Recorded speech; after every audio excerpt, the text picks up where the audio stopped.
اللہم صلی علی محمد وعلی آل محمد۔ کیا اگر صرف کبیرہ گناہوں سے بچا جائے تو مغفرت ہو سکتی ہے؟ صرف کبیرہ گناہوں سے بچا جائے، اس کو اگر آپ جنرلائز کریں گے تو پھر اس سے مراد پھر یہ بھی ہونا چاہیے جو فرائض اللہ تعالیٰ نے ہم پر اوبلیگیٹری کیے ہیں وہ آپ نے پورے کرنے ہیں، ان کے چھوڑنے کو بھی آپ نے کبیرہ گناہ شمار کرنا ہے۔ یہ نہ ہو کہ آپ کبیرہ گناہ چھوڑنے سے مراد لے رہے ہو میں شراب نہیں پیتا، میں خنزیر کا گوشت نہیں کھاتا، لیکن نماز بھی کوئی نہیں پڑھتا۔ ہاں، جو یہ نماز نہیں پڑھ رہے نا، یہ بھی کبیرہ گناہ ہے۔ ہاں، سب سے بڑا اگر کوئی گناہ ہے نا شرک کے بعد تو نماز چھوڑنا ہے۔ کفر اور اسلام میں فرق ہے۔ وَأَقِيمُوا الصَّلَاةَ وَلَا تَكُونُوا مِنَ الْمُشْرِكِينَ، دیکھنا نماز قائم کرنا، مشرک نہ ہو جانا۔ سورہ روم کی آیت نمبر 31 ہے یہ، اور صحیح مسلم کی حدیث 246، بندے کے کفر اور ایمان، شرک اور اسلام کے درمیان فرق نماز ہے۔ اور جامع ترمذی میں عبداللہ بن شقیق تابعی کا قول کہ صحابہ کرام صرف تارک الصلاۃ کی تکفیر کرتے تھے۔ تو فرائض کا چھوڑنا بھی گناہ کبیرہ ہے۔ ہاں، کبیرہ گناہوں سے آپ بچ جائیں، چھوٹے چھوٹے گناہ جو ہیں جن کی لسٹ میں نے آپ کو پرووائڈ نہیں کرنی، وہ اللہ تعالیٰ نے ویسے ہی معاف کر دینے ہیں۔ وہ قرآن میں بھی آیا الا اللمم، لمم کو تو اللہ تعالیٰ معاف کر دے گا۔ باقی گناہ کبیرہ کے اوپر میری تفصیلی ویڈیو ریکارڈ ہے، وہ آپ دیکھ لیں۔ نمازیں جمع کرنے کی صورت میں ہر نماز کے ساتھ اقامت کہنا ضروری ہے؟ جی بالکل۔ بعض محدثین کے ہاں تو اقامت جو ہے یہ زیادہ تاکیدی سنت ہے ایز کمپیئر ٹو اذان کے، کیونکہ اذان کا تعلق صرف مسجد کے ساتھ ہے کہ مسجد میں لوگوں کو بلانے کے لیے آپ اذان کہیں گے، لیکن اقامت کا تعلق جماعت قائم کرنے کے ساتھ ہے۔ جہاں کہیں پر بھی جماعت قائم ہوگی تو اس کے لیے اذان وہی اقامت ہے۔ اور یہ ذہن میں رکھیے گا، اقامت کو بھی اذان کہا گیا ہے احادیث میں۔ بخاری مسلم میں حدیث ہے، نبی علیہ السلام نے فرمایا کہ ہر 2 اذانوں کے درمیان نفلی نماز ہے، ہر 2 اذانوں کے درمیان نفلی نماز ہے، ہر 2 اذانوں کے درمیان نفلی نماز ہے۔ اور پھر چوتھی دفعہ فرمایا جس کی مرضی پڑھ لے، جس کی مرضی نہ پڑھے۔ یعنی نفلی نمازیں ہیں، سنت موقدہ اللہ تعالیٰ نے رکھ دی ہوئی ہیں۔ یہ کون سی 2 اذانیں ہیں؟ اذان اور اقامت۔ اقامت کو بھی دوسری اذان کہا گیا۔ تو ہر اذان اور اقامت کے درمیان 2 رکھتے ہیں یا 4 رکھتے ہیں، جو حسب توفیق ہو وہ آپ پڑھ سکتے ہیں۔ کچھ چیزیں تو آپ کے لیے سنت موقدہ ہیں، فجر کی 2 رکھتے ہیں، ظہر کی 4 رکھتے ہیں، عصر سے پہلے 4 رکھتے بھی ثابت ہیں، مغرب سے پہلے بھی صحیح مسلم میں ثابت ہیں، لیکن انڈیا پاکستان والوں نے قتل کر دی ہے وہ سنت، حنفیوں نے۔ عرب کے لوگ پڑھتے ہیں، عشاء سے پہلے بھی ہیں، لیکن جو لوگ اس کو چھوڑنا گناہ سمجھتے ہیں ان کے لیے بھی یہ حدیث کافی ہے کہ جس کی مرضی پڑھ لے، جس کی مرضی نہ پڑھے۔ تو اذان اور اقامت ان دونوں کو ملا کے 2 اذانیں کہا گیا۔ اسی طریقے سے سنن نسائی میں حدیث ہے 2 اذانوں کے درمیان کی ہوئی دعا جو ہے یہ قبول ہوتی ہے۔ وہاں پہ بھی محدثین بتاتے ہیں کہ یہ 2 اذانوں سے مراد ہے اذان اور اقامت کے درمیان، یعنی اذان کے بعد وقفہ ہوا اور پھر اقامت ہوئی اور جماعت کھڑی ہوئی۔ اذان اور اقامت کے درمیان جو وقفہ ہے، اس دوران جو بندہ دعا مانگتا ہے اس کی دعا قبول ہوتی ہے۔ اس طریقے سے بخاری میں جو حدیث ہے کہ حضرت عثمان کے دور میں تیسری اذان شروع ہوئی، لیکن ہم اس کو جب ترجمہ کرتے ہیں تو دوسری اذان ذکر کرتے ہیں، وہاں تو لکھا ہوا ہے تیسری اذان شروع ہوئی۔ وہ تیسری اذان اس لیے کہتے ہیں کہ 2 اذانیں ہیں اور 1 اقامت۔ نبی علیہ السلام کے دور میں 1 اذان ہوتی تھی۔ حضرت عثمان کے دور میں جب آبادی بڑھ گئی تو پیرلل میں بازار میں 1 اذان شروع کروائی گئی۔ وہ بیسیکلی دوسری اذان نہیں تھی، ایک ہی اذان 2 جگہ پہ ہو رہی تھی، مسجد میں بھی اور بازار میں بھی، جس کا ایکویلنٹ آج کل سپیکر ہے۔ لہذا حنفیوں کا یہ کہنا کہ اہل حدیث دوسری اذان نہ دے کر خلفائے راشدین کی مخالفت کر رہے ہیں، وہ سنت کو زندہ کر رہے ہیں۔ خلفائے راشدین نے دوسری اذان نہیں شروع کروائی، سیدنا عثمان نے اسی اذان کو پیرلل میں بازار میں شروع کروایا۔ حنفیوں کو شوق ہے نا حضرت عثمان کی سنت پہ عمل کرنے کا، تو بازار میں اذان دلوایا کریں، مسجد میں 1 ہی اذان دیں۔ مسجد میں دوسری اذان دینا یہ بدعت ہے بالکل۔ اس میں ہمیں سعودی عرب کی دھونس لگانا کہ وہ دیتے ہیں، وہ بھی غلط کر رہے ہیں۔ بدعت ہی ہے، سعودیہ میں ہو یا پاکستان میں ہو، اہل حدیث کا موقع بالکل درست ہے۔ تو وہاں پر بھی بخاری میں ہے کہ تیسری اذان کا اضافہ کیا گیا، وہ بیسیکلی دوسری اذان تھی، 1 اقامت ہے۔ تو اقامت اور اذان یہ دونوں انٹرچینجبل الفاظ اس اعتبار سے ہیں کہ اقامت کے لیے اذان کا ورڈ بھی بولا جاتا ہے، ہاں اذان کے لیے اقامت نہیں بولا جائے گا، اقامت کو اذان، منی اذان تو وہ ہو جاتی ہے نا، بخاری مسلم میں حدیث ہے نبی علیہ السلام اذان کے جو کلمات ہیں وہ دوہرے تعلیم فرماتے تھے، اور اقامت کے اکیرے سوائے قد قامت الصلاۃ کے وہ آپ نے 2 دفعہ کہنا ہے، اور اذان ترجیح ہوگی جس طرح کہ مسلم شریف میں آئی، اس میں پھر اشہد ان لا الہ الا اللہ 4 دفعہ ہوگا، اشہد ان محمد رسول اللہ 4 دفعہ ہوگا، لیکن وہ اکٹھا 4 دفعہ نہیں ہے، 2 دفعہ اشہد ان لا الہ الا اللہ، پھر 2 دفعہ اشہد ان محمد رسول اللہ، پھر آپ واپس آئیں گے، جس طرح اہل حدیث کبھی کبھار یہ اذان دیتے ہیں، یہ بھی سنت ہے۔ اور ابو داؤد میں ہے کہ جب اس کی اقامت کہی جائے گی پھر وہ حنفیوں والی اقامت ہوگی، اس میں پھر آپ ڈبل کہیں گے۔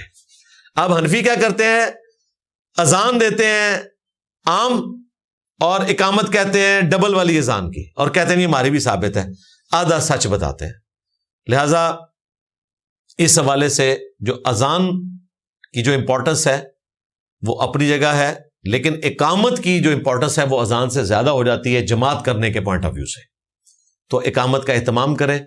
سنن نسائی میں حدیث ہے، المستدرک للحاکم میں موجود ہے، تیرے رب کو اس گڈریے پہ بڑا پیار آتا ہے جو اکیلا پہاڑ کی چوٹی پر اذان دے کر جماعت سے نماز پڑھتا ہے۔ وہ جماعت خود کروائے گا، جس طرح امام نماز پڑھ رہا ہے، یہ نہیں ہے اس کے پیچھے کوئی جن فرشتے اکٹھے ہو جائیں گے، یہ کوئی رپورٹ نہیں ہوا، یہ ضرب تقسیم میں خود سے کسی نے لگانی ہے تو ضرور لگا لے، بل اس میں ہے کہ اکیلا پہاڑ کی چوٹی پر۔ ظاہر ہے گڈریے نے 5-6 کلومیٹر واپس آگے شہر میں تو نماز نہیں پڑھنی، وہ تو بکریاں چرانے کے لیے گیا، تو اس کو بھی کہا گیا کہ اذان بھی کہنی ہے، اقامت بھی کہنی ہے۔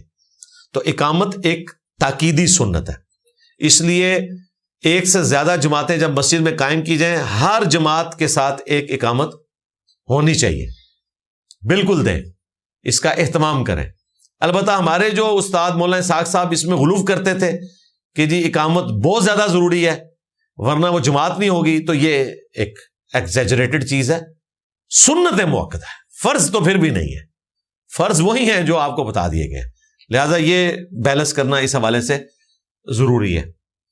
لیکن اگر آپ نمازوں کو جمع کر رہے ہیں جس طرح کہ اس سوال میں لکھا گیا، اس صورت میں اذان ایک ہی ہوگی، اقامت 2 ہوگی، جس طرح کہ میدان عرفات میں ہوتا ہے ہر سال، پوری دنیا دیکھتی ہے کہ زور اثر ایک اذان اور 2 اقامت کے ساتھ مسجد نمرہ میں ادا کی جاتی ہے، حجاج کرتے ہیں۔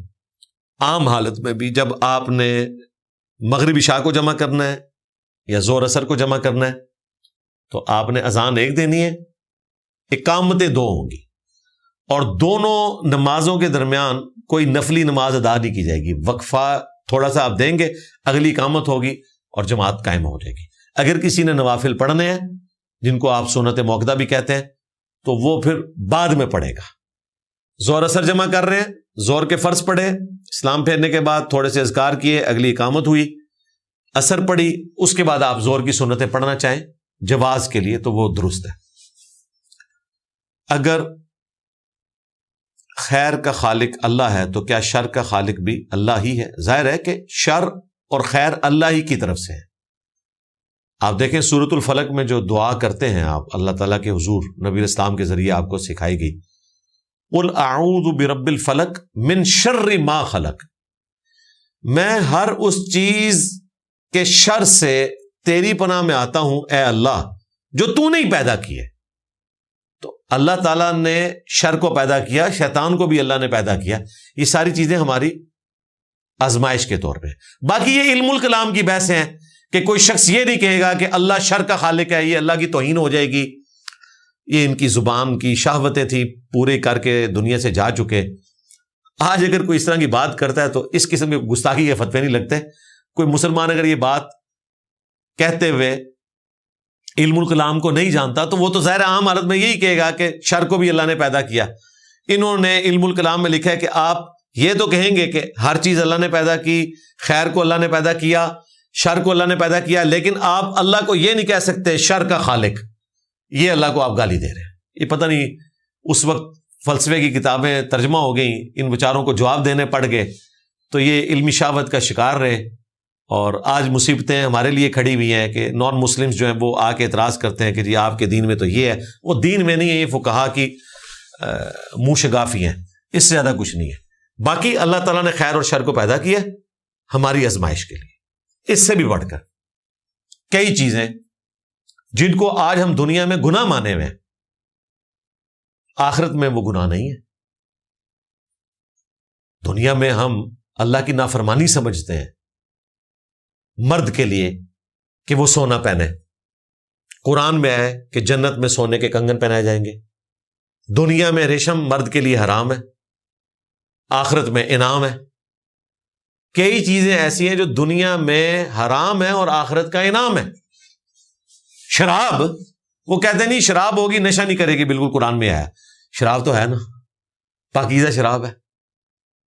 اسی طریقے سے دنیا میں 4 سے زیادہ عورتیں رکھنا حرام ہے، آخرت میں تو اس طرح کی کوئی قید رپورٹ نہیں ہوئی ہے۔ تو دنیا میں بھی کئی ایسی چیزیں ہیں جو آپ حرام سمجھتے ہیں، جنت میں جا کے وہ حلال ہو جائیں گی۔ مراد یہ کہ دنیا میں صرف اسی وجہ سے حرام ہے کہ اللہ نے ان کو حرام کیا ہوا ہے۔ تو یہ شریعت کی پابندی ہے۔ اسی طریقے سے خیر اور شر کی جو ڈیفینیشن ہے یہ شریعت کے پوائنٹ آف ویو سے۔ کیا اذان کے آغاز میں کوئی کلمات پڑھنا جائز ہے جس طرح بریلوی مسلک کے لوگ پڑھتے ہیں؟ جی بریلوی بھی پڑھیں، ہمیں کوئی اعتراض نہیں ہے، اسپیکر بند کر کے پڑھیں۔ اسپیکر میں جو اذان دے رہے ہیں وہ حضرت بلال والی اذان دیں، اسپیکر سے ہٹ کے جو اذان دینی ہے وہ اعلیٰ حضرت والی دیں، یا باقی اعلیٰ حضرت کے تو کھاتے ویسے پڑ گیا کیونکہ اعلیٰ حضرت چیمپئن بنے ہیں نا، انہوں نے فرنٹ سے لیڈ کیا نا، اور تصوف کے وہ نظریات جو پچھلے 700-800 سال سے بچارے کٹی پتنگ کی طرح پھر رہے تھے، وہ سارا گند جہاں پہ جمع تھا اس کو جسٹیفائی کرنے کے لیے دنیا کی کسی کتاب میں کوئی جھوٹی روایت موجود تھی، کوئی کسی بزرگ کا قول تھا، وہ اکٹھا کر کے تو اعلیٰ حضرت نے ایک پورا مذہب کھڑا کر دیا۔ اعلیٰ حضرت کو کریڈٹ اس لیے جاتا ہے کہ انہوں نے تصوف کو ایک مذہب کی شکل دی ہے، ادروائز گمراہیاں پہلے سے موجود تھی، ان کے کھاتے اس لیے پڑ گئی اور ان کو مجدد دین بدعت کہا گیا اس حوالے سے کہ وہ دین پہلے سے موجود تھا، وہ مجدد بن کے آئے کہ اچھا جی میں آپ کو بتاتا ہوں کہ اگر آپ کو کوئی دلیل نہیں مل رہی ہے تو ہم آپ کو بتاتے ہیں فلاں جگہ فلاں ایک بزرگ کا قول موجود ہے، اس کی روشنی میں یہ بالکل درست ہے۔ تو یہ وہ ساری چیزیں جو گاندھ ادھر ادھر تھا نا وہ سارا اکٹھا کر کے، جس طرح ہم نے ادھر ادھر سے ساری صحیح روایتیں اکٹھی کر کے قرآن پاک سے ڈھونڈ ڈھونڈ کے آیات آپ کا عقیدہ درست کیا ہے، اس طرح اعلیٰ حضرت نے بھی ڈھونڈ ڈھونڈ کے پہلے طے کیا کہ یہ بابے جو ہے نا جو کہہ کے گئے ہیں نا یہ بالکل درست ہے، اب اس کو جسٹیفائی کرنے کے لیے میں نے کیا کرنا ہے، تو وہ کر گزرے۔ بہرحال اعلیٰ حضرت کو سلوٹ ہے جو انہوں نے یہ بات کی ہے نا کہ اگر ہم قرآن و سنت کی وہ چیزیں جس طریقے سے وہابی لوگ بیان کرتے ہیں، وہ جن کو وہابی کہتے تھے، ہمارے نزدیک تو کتاب و سنت کی وہ چیزیں ہیں، یہ ہم درست مان لیں تو ہمیں اپنے پچھلے 1200 سال کے بزرگوں کو کافر اور مشرک ماننا پڑے گا۔ اعلیٰ حضرت کو سلوٹ ہے، اعلیٰ حضرت کو پتہ تھا کہ ایاک نعبد و ایاک نستعین کو اگر اسی طریقے سے مانا گیا جو اس میں لکھا ہوا ہے تو باب فارغ چمی اعلیٰ حضرت کے لیے۔ اعلیٰ حضرت مان کے گئے ہیں کہ اگر کتاب و سنت کو ویسے مانا جائے جیسا کہ ہے، یہ میں تشریح کر رہا ہوں، انہوں نے تو کہا کہ وہابی جس طرح کہتے ہیں تو ہمیں اپنے بزرگوں کو مشرک ماننا پڑے گا، بالکل یہ اعلیٰ حضرت نے ہمیں دلیل دے دی ہے کہ بابے یہی کچھ تھے جو انجینئر صاحب کہتے ہیں، تو میں جسٹیفائی ہوں۔ یہ اعلیٰ حضرت سے ہی میں نے متاثر ہو کر ایک سمجھ لیں رڈز عام کیا ہے کہ میرے نبی سا ہے ہی کوئی نہیں، اعلیٰ حضرت تیرے بابے تھے شاہی کوئی نہیں، تو خود مان رہا ہے کہ اگر ہم قرآن و سنت کی تشریح کو اس طریقے سے مانیں تو بابے فارغ ہوتے ہیں۔ بابے فارغ نہیں ہوتے، بابے فارغ ہو گئے، ہاں پہ گئے، تھوڑے بابیاں نو پہ گئے۔ تو سوال ہوا تھا کہ وہ اذان سے پہلے جو کلمات پڑھتے ہیں، اذان سے پہلے یہ لوڈ شیڈنگ ہو تو نہیں پڑھتے، کیونکہ اس میں تو انہوں نے وہابیوں کو درود نہیں سنانا ہوتا۔ ہماری اپنی مسجد بریلویوں کی، اس میں بھی جب کبھی بجلی نہ ہو ڈائریکٹ اذان ہوتی تھی۔ اسی طریقے سے جب کبھی یہ فجر کے وقت لیٹ اٹھتے ہیں نا اور باقی ساری اذانیں ہو چکی ہوتی ہیں تو اب یہ شرمندگی اپنی چھپانے کی خاطر اسپیکر میں نہیں اذان دیتے، کیونکہ وہ لوگ کہیں گے یار باقی جگہ تو جماعت بھی ختم ہو گئی ہے، پچھلے 15 منٹ رہ گئے اب سورج نکلنے میں، تو پھر یہ جلدی جلدی اذان دلواتے ہیں، وہ بھی بغیر درود کی ہوتی ہے۔ تو یہ سارا فراڈ مچایا ہوا انہوں نے۔ اذان کے بعد درود آپ نے پڑھنا ہے، وہ صحیح مسلم میں حدیث ہے، جس نے اذان کا جواب دیا اس کے بعد دروشی پڑھا اور الوسیلہ والی دعا مانگی تو میری شفاعت اس کے لیے حلال ہو جائے گی، لیکن وہ بھی اذان کے حصے کے طور پر نہیں ہے، اذان سے الگ ہے، یعنی اذان کے بعد کی جو آپ نے دعا مانگنی ہے اس میں آپ نے دروشی بھی ساتھ پڑھنا ہے۔ لیکن یہ اسپیکر میں دروشی پڑھ رہے ہوتے ہیں، دعا تو زیادہ تر کو آتی نہیں ہے، اور اس میں بھی بہت کچھ ایڈ کیا ہوا ہے. میں بریلویوں کے فیضان مدینہ میں جاب کرتا ہوں اور وہاں ظہر کی نماز جماعت سے پڑھنے میں رفع الیدین کرنے سے جاب ہی چلی جائے گی، تو کیا مجھے مجبوراً یہ سنت ادا نہ کر سکنے پر اس کا ثواب مل جائے گا؟ یار جاب کیوں چلی جائے گی؟ فیضان مدینہ والے جو باپا جانی ہیں وہ تو قادری ہیں، اور عبد القادر جیلانی نے نماز کا طریقہ رفع الیدین سے لکھا ہوا ہے. جاب تو نہیں آپ کی جانی چاہیے. میرا معصومانہ سا سوال ہے، اس کو آپ طنز نہ سمجھیے گا. آپ سچے قادری بننے کی کوشش کریں گے تو قادریوں کے جو اس وقت پیشوا ہیں باپا جانی، وہ آپ کو جاب سے فارغ کر دیں گے. تو یہ ایک لمحہ فکری ہے نا. وہ آپ سے کہیں گے کہ نہیں جی آپ حنبلی ہو کر کر لیں، محمدی ہو کر نہ کریں، کیونکہ ان کے نزدیک تو اماموں کی قدر جو ہے وہ پروفٹ سے زیادہ ہے. تو آپ ان کو کہیں کہ ہمیں حنبلی سمجھیں، ہم حنبلی ہیں، کیونکہ امام احمد بن حنبل بھی اہل حدیث ہی تھے، اور اہل حدیث اہل سنت کو کہتے ہیں. میں اگلے دن وہ مفتی سمر عباس اتاری صاحب حفظہ اللہ تعالی ان کو سن رہا تھا، تو وہ یہ کہہ رہے تھے کہ جی یہ لوگ رفع الیدین لیتے ہیں غنیۃ الطالبین سے، عبد القادر جیلانی کی کتاب سے، باقی عقیدے اس سے کیوں نہیں لیتے ہیں؟ اور اس میں وہ ایک عقیدہ اس حوالے سے ذکر کر رہے تھے، یہ آپ کی اس پرچی کی وجہ سے مجھے یاد آ گیا کہ انہوں نے کہا کہ عبد القادر جیلانی نے تو جنتی فرقہ اہل سنت لکھا ہوا ہے. نا سرکار مفتی صاحب، ہاں مفتی سمر عباس اتاری صاحب، یہ آپ کی ذمہ داری ہے کہ پبلک کو بتائیں کہ عبد القادر جیلانی نے اہل سنت والجماعت نہیں لکھا ہوا. انہوں نے لکھا ہے کہ اصحاب الحدیث اہل حدیث ہی اہل سنت والجماعت ہیں، اور آپ تو اہل حدیث نام سے چڑھتے ہیں. آپ کو پوری بات بتانی چاہیے تھی کہ عبد القادر جیلانی نے اہل سنت والجماعت کو جنتی فرقہ نہیں لکھا ہوا. انہوں نے لکھا ہے کہ اصحاب الحدیث اہل حدیث ہی اہل سنت والجماعت ہیں. تو انہوں تو مننا ہی کوئی نہیں نے. بریلوی تو ویسے اس زمانے میں آئے نہیں تھے، جس طرح کے اتاری احمد بریلوی کے زمانے میں کوئی نہیں تھے، اور قادری جو ہیں وہ جنید بغدادی کے زمانے میں کوئی نہیں تھے. یہ ہر بابا اپنی فرنچائز لانچ کر کے گئے نا. پہلے جنیدی تھا، پھر عبد القادر جیلانی آئے، انہوں نے کہا کہ جی میرا سلسلہ جاری کرو، میرا نام عبد القادر ہے، قادری لکھو. پھر اعلیٰ حضرت آئے، رضوی ڈال دیا. پھر ہمارے باپا جانی آئے، انہوں نے اتاری ڈال دیا. تو یہ آپ نے پوری بات بتانی ہے. اور اس سے اگلی بات مفتی صاحب یہ بھی بتانی ہے کہ انہوں نے حنفیوں کو جہنمی فرقہ لکھا ہے غنیۃ الطالبین میں. یہ پوری بات بتانی ہے آپ نے. اور اسماء و صفات کے مسئلے میں لکھا ہے کہ اللہ تبارک و تعالی کی جو اسماء و صفات ہیں اس کے اعتبار سے یہ اس کیٹیگری میں فال کرتے ہیں جو جہمیہ کی کیٹیگری ہے. پلس انہوں نے غنیۃ الطالبین کے اندر ایمان کے کم زیادہ ہونے کے اعتبار سے بھی حنفیوں کو کرٹیسائز کیا ہوا ہے کہ ان کا عقیدہ جو ہے وہ ہٹا ہوا ہے راہ حق سے. لہذا میں آپ کو بتاؤں، آپ کے اعمال بھی عبد القادر جیلانی والے نہیں ہیں، آپ کے عقیدے بھی عبد القادر جیلانی والے نہیں ہیں. اور یہ پبلک کو دھوکہ دینا بند کریں کہ چاروں اماموں کے عقیدے ایک تھے، فقہ میں اختلاف تھا. نہیں، چاروں اماموں کے نہیں، 3 اماموں کے عقیدے ایک تھے. امام حنیفہ کی طرف جو منسوب عقیدے ہیں، چلے ہم ان کو بینیفٹ آف ڈاؤٹ دیتے ہیں، ان عقیدوں کو باقی 3 امام گمراہی سمجھتے تھے. یہی وجہ ہے کہ امام بخاری نے امام ابو حنیفہ سے کوئی حدیث نقل نہیں کی صحیح بخاری میں.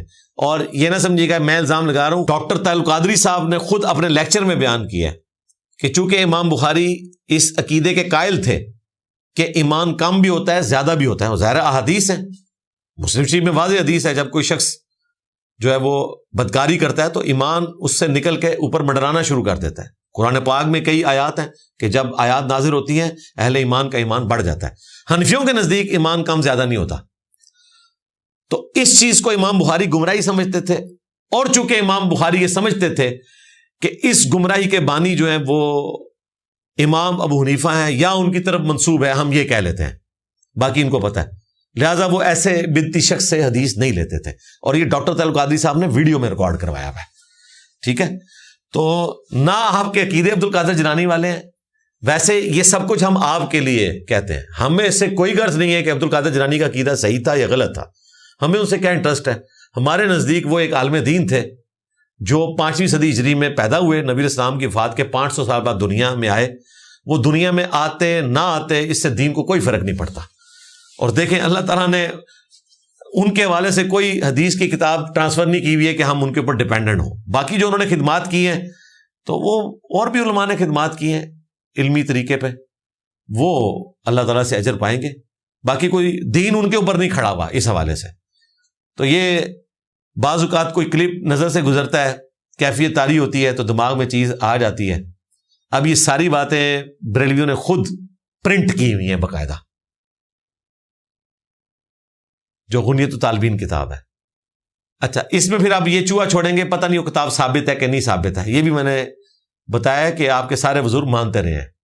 اگر باپا جانی مان رہے ہیں کہ وہ کتاب ہے عبد القادر جیلانی کی، اور احمد بریلوی مان رہے ہیں، تو باقی کے شائن ہیں تو ٹھیک ہے. ہم تو کہتے ہیں، میں تو اس پہ بھی راضی ہوں اور خوش ہوں کہ تم کہو کہ عبد القادر جیلانی نام کا بندہ بھی کوئی نہیں تھا، کتاب نہیں، میں کہنا بندے بھی فارغ کرو.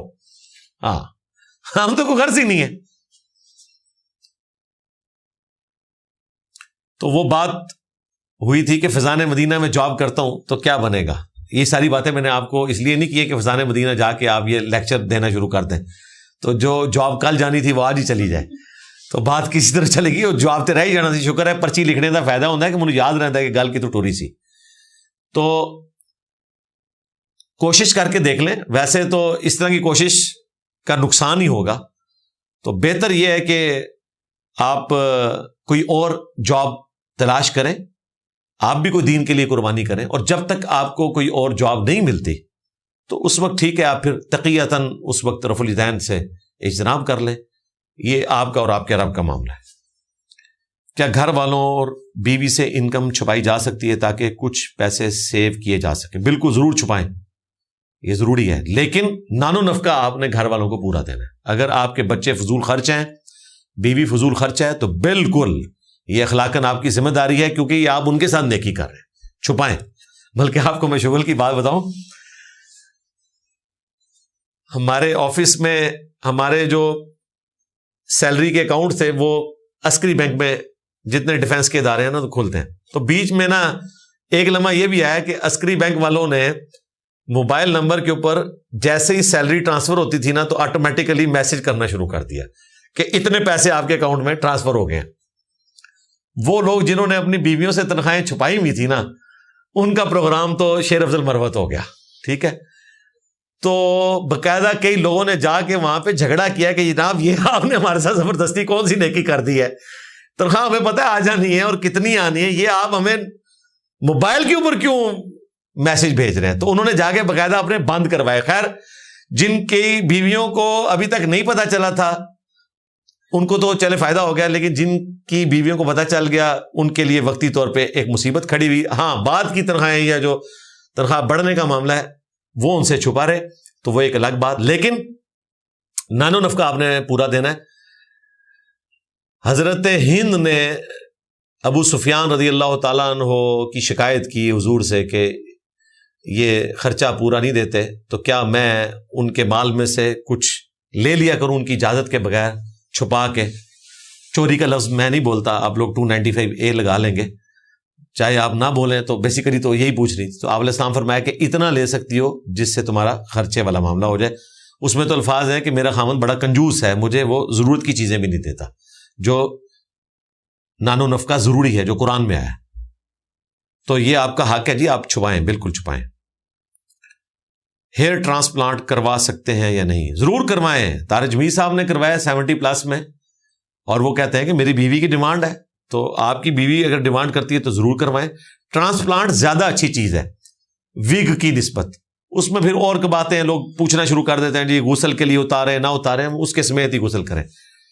ہیئر ٹرانسپلانٹ میں آپ اپنے ہی بال لگوا رہے ہیں اور اس مصیبت سے بھی آپ کی جان چھوٹ جائے گی. اب تو یہ سستا ہو چکا ہے، یہ ضرور کروائیں. میری اس کے اوپر تفصیلاً ویڈیو ریکارڈ ہے. ہیئر ٹرانسپلانٹ لکھیں، مولانا طارق جمیل لکھیں تو ساری احادیث کھل جائیں گی. آج میں اس تفصیل میں نہیں جاتا. اگر امام سے پہلی رکعت میں کوئی بھول ہو جائے جس کی وجہ سے آخر میں سجدہ سہو کرنا پڑے اور میں نماز میں دوسری یا تیسری رکعت میں شامل ہوا تو کیا امام کے ساتھ مجھ پر بھی سجدہ سہو کرنا لازم ہوگا؟ سجدہ سہو آپ پر لازم ہے یا نہیں ہے، لیکن آپ پر یہ لازم ہے کہ جب تک امام کی نماز مکمل نہیں ہوتی آپ اپنی چھوٹی بھی رکھتے نہیں پڑھ سکتے، کیونکہ امام نماز مکمل کرے گا تو آپ نے کھڑے ہونا ہے، سجدہ سہو امام کرے گا تو فائنل سلام پھیرے گا۔ سجدہ سہو سے پہلے اگر وہ سلام پھیرتا ہے ایک طرف، جس طرح کے حنفی کرتے ہیں، یہ بھی تابعین سے ثابت ہے، دو طرف سلام پھیر کر سجدہ سہو کرنا بخاری مسلم میں ثابت ہے، وہ بھی آپ کر سکتے ہیں۔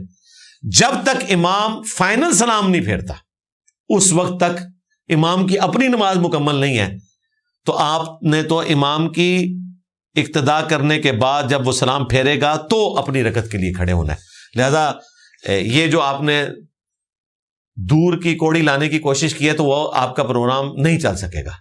اس کی وجہ یہ ہے کہ جب امام کی اپنی نماز مکمل نہیں ہوئی ہے اور آپ نے امام کے فائنل سلام کے بعد ہی اپنی رکعتیں پوری کرنی ہوتی ہیں، تو فائنل سلام تو اس کا آیا نہیں ہے جب تک وہ سجدہ سہو نہیں کرے گا، لہذا سجدہ سہو آپ کے اوپر آٹومیٹکلی ضروری ہو گیا، وہ آپ نے کرنا ہے۔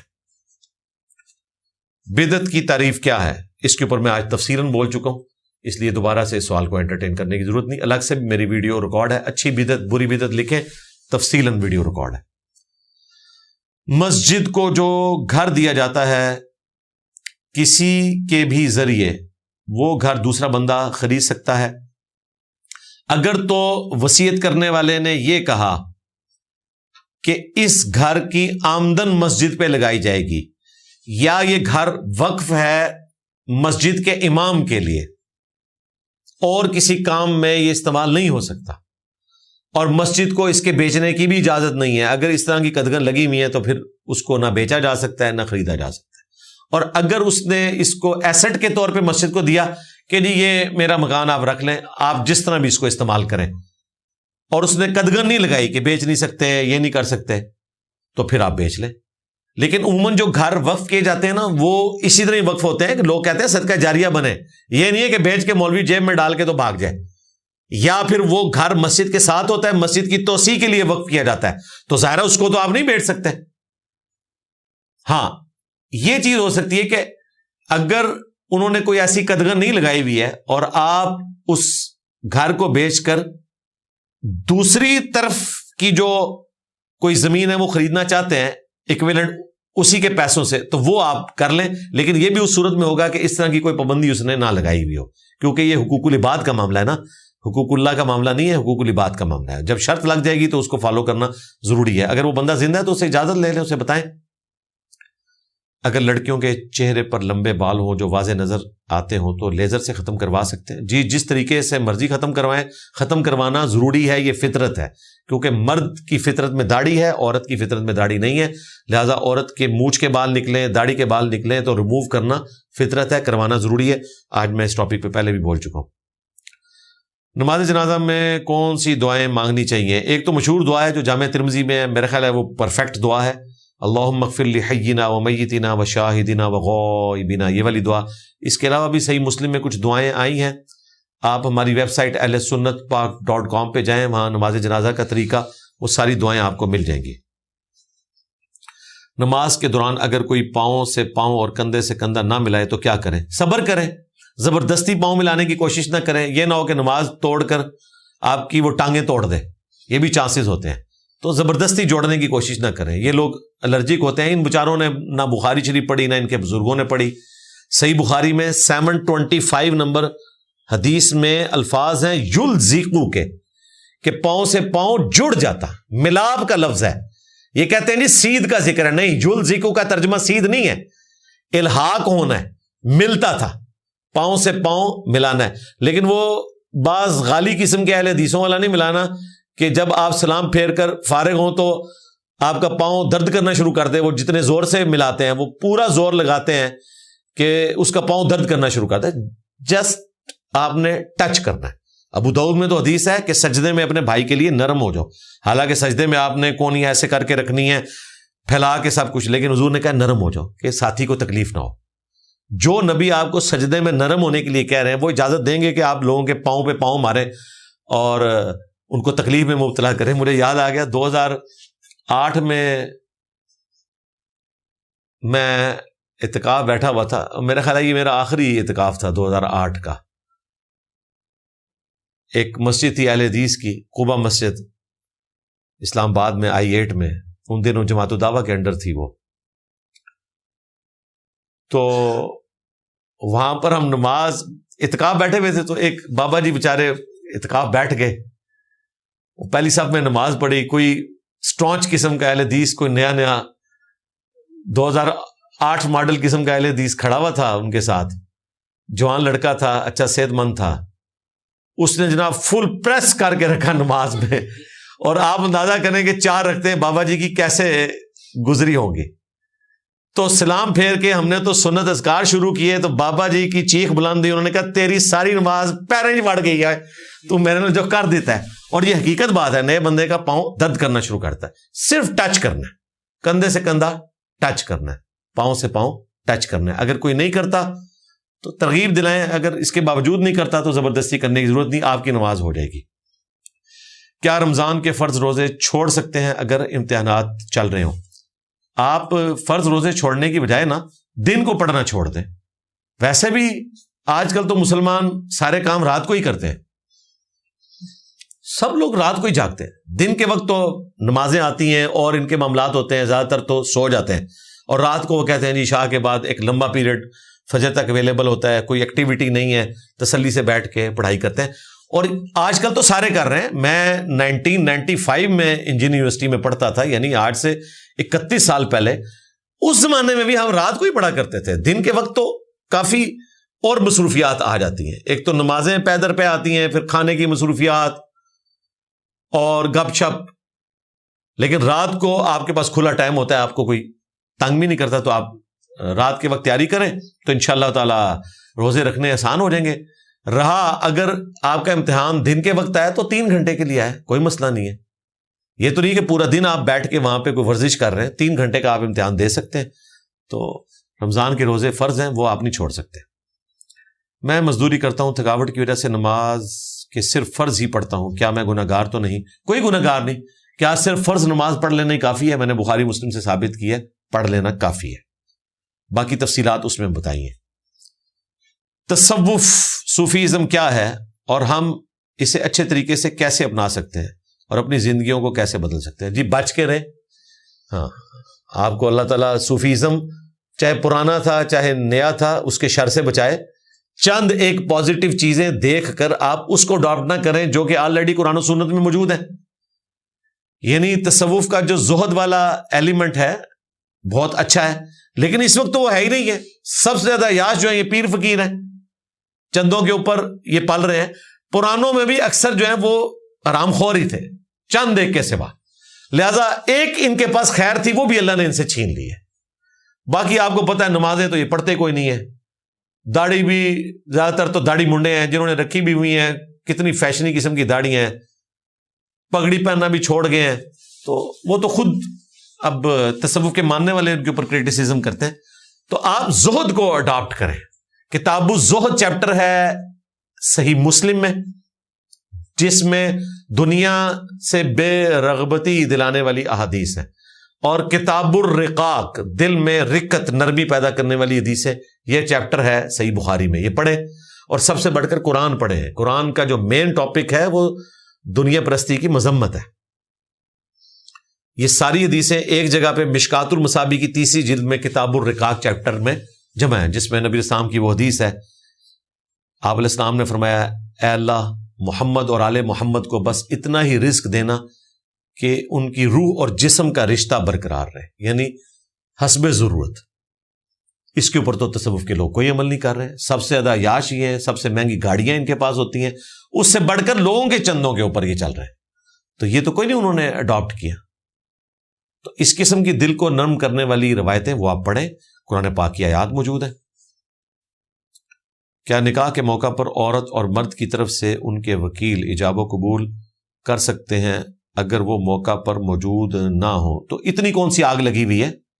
ایک کو تو موجود ہونا چاہیے جی. ایجاب و قبول کے معاملے کے لیے مرد کا آنا تو بھائی ضروری ہے. جس کا اپنا نکاح ہو رہا ہے اگر وہ اویلیبل ہی نہیں ہے اور ساری چیزیں وکلا کے اوپر ڈالنی ہے تو یہ آپ کسی مفتی سے ہی مسئلہ پوچھیں، بھئی ہم تو اس کو بالکل درست نہیں سمجھتے، یہ تو تماشا لگانے والی بات ہے۔ ہاں، عورت کی طرف سے وکیل ہونا وہ بات درست ہے۔ کیا نمازی کے سامنے کوئی چیز جیسا کہ کرسی رکھنا جائز ہے تاکہ کوئی ان کے سامنے سے گزر نہ سکے؟ جائز نہیں، ضروری ہے ایسی جگہ پہ جہاں پر لوگوں کی گزرگاہ ہو۔ ویسے جو بعض سلفی اسکالرز نے غلو کیا ہے کہ سترہ فرض ہے ہر نماز کے لیے، وہ بالکل باطل ہے۔ صرف اس جگہ پہ جہاں پر گزرگاہ ہو، مقتدی کے آگے سترہ ہونا ضروری ہے جب وہ الگ سے نماز پڑھ رہا ہے۔ البتہ جب وہ امام کے پیچھے ہے تو وہ امام کا سترہ مقتدی کے لیے کافی ہوگا۔ سترے کے اوپر میری تفصیلاً ویڈیوز ریکارڈ ہے۔ کرسی بھی رکھ سکتے ہیں، کوئی سترہ بھی رکھ سکتے ہیں، لیکن اس کی ہائٹ جو ہے وہ 1 ہاتھ ہونی چاہیے، اونٹ کی پالان جتنی، یعنی 1.5 فٹ، اور موٹائی کم از کم 1 انگلی کے برابر۔ یہ بخاری مسلم میں سترے کی جو میئرمنٹ ہے وہ آئی ہے۔ تو کرسی ظاہر ہے وہ بالکل درست ہے، وہ آپ رکھ سکتے ہیں، اور پھر اس کے بعد اس کی دوسری طرف سے گزرا جا سکتا ہے۔ کیا سورۃ الرحمن کو سننے سے بیماری ٹھیک ہو جاتی ہے؟ اگر کسی کا کوئی تجربہ ہے، روحانی ایکسپیرینس اس حوالے سے، تو ٹھیک ہے، آپ کرتے رہے۔ مسلم شریف میں تو اس سے بھی اگلی بات ہے کہ اپنے زمانے جہالیت کے دم مجھ پر پیش کرو، اگر ان میں شرکی الفاظ نہیں تو ان کو کرتے رہو۔ تو اگر کسی نے اپنے ایکسپیرینس سے کوئی چیز حاصل کر لی ہے اس طرح کی کہ اسے لگتا ہے کہ اس سے فائدہ ہوتا ہے، تو ضرور کریں۔